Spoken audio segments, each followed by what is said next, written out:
driver is bawal daw yung basura sa port.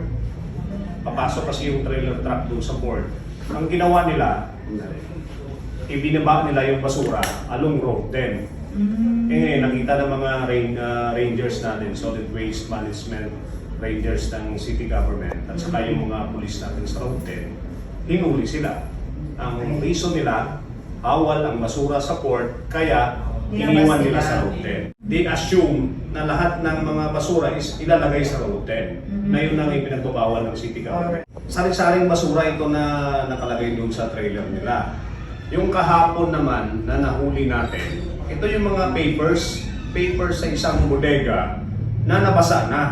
Tapos hindi na mapakinabangan, kaya itong mga basura na galing sa bodega ng Valenzuela, dinala na naman nila dito sa area ng Kapulong sa Road 10 para itapon. So parang lumalabas na mga basura sa National Capital Region o some local government, dinadala yung basura at ginagawang tapunan ang syudad ng Maynila. Based on our investigation, na sa bodega daw ito galing. Sir, kinuha, based on mga driver natin, statement ng mga suspect na nahuli natin, galing sa mga bodega na itong mga papel na ito na supposed to be gagamitin siguro ng mga kumpanya, then nabasa, hindi na magamit, so nagiging basura na siya, dito nila tinatapon sa Road 10. Lahat naman ng mga local government, may naman silang waste management program. It is the violations, baka hindi nila mahanap kung saan ang pagtapunan nila o nasanay na sila noon. Dito nila dinadala sa Road 10. Siguro nakasanayan na nila. May nahuli po tayo last time yung jeep, di ba? Andyan po sa harap ng police station natin. Napailan na natin ang kaso yon. Yun, nanggaling din sa Valenzuela. Sako-sako ng mga basura na ibinababa nila dito sa Road 10, naggaling ng Valenzuela. Mga basura talaga doon sa sako na yon. Mga sari-saring mga waste material. At galing din daw ng Valenzuela. Napailan na natin kaso yon at napakulong natin. Yung una, kahapon is pangalawa. Ngayon, may nahuli tayong pangatlo. And then, gusto nga kasi namin ipaabot, huwag nilang gawing tapunan ng basura ang syudad ng Maynila. Kasi inaayos nga namin yung kalinisan ng syudad ng Maynila in relation doon sa instruction ng ating city mayor.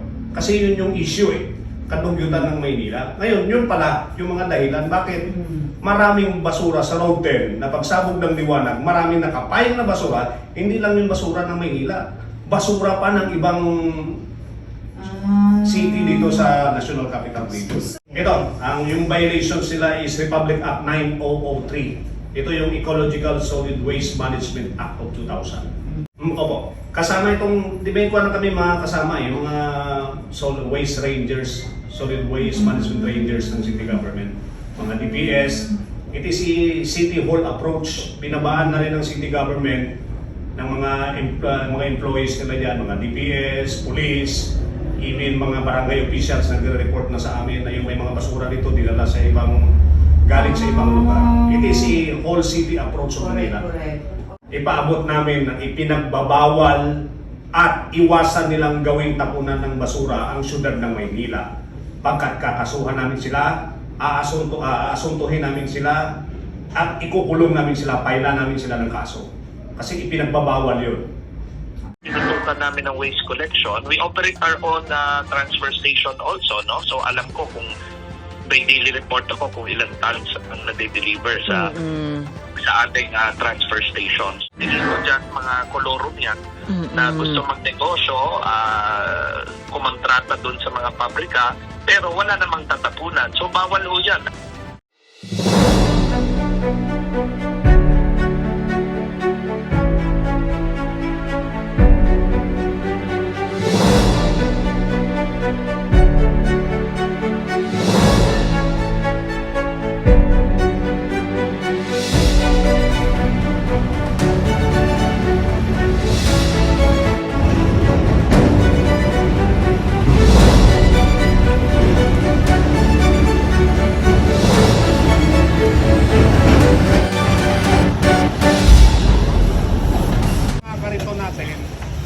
Basura, pag dinala dito, huwag nang ilaglag sa karito na lang muna. Tapos diretso na siya sa truck para hindi kumalat sa kalsada. Ipaabot sa kanila kasi marami na tayong hinulit kinasuhan. Ngayon, pag inilaglag nila sa kalsada niya, maapakan ng mga truck dito, hanginan, kakalat itong road 10. Habang hinahanap pa natin yung solusyon kung saan natin mailipat itong pick-upan ng basura na hindi na dito sa kalsada. Kasi nakikita ng mga motorista dapat nating itago. At least suggest natin sa city government. Ha? Yun na lang, yung mga kariton dito na dinadala, huwag nang ibaba yung basura. Ha?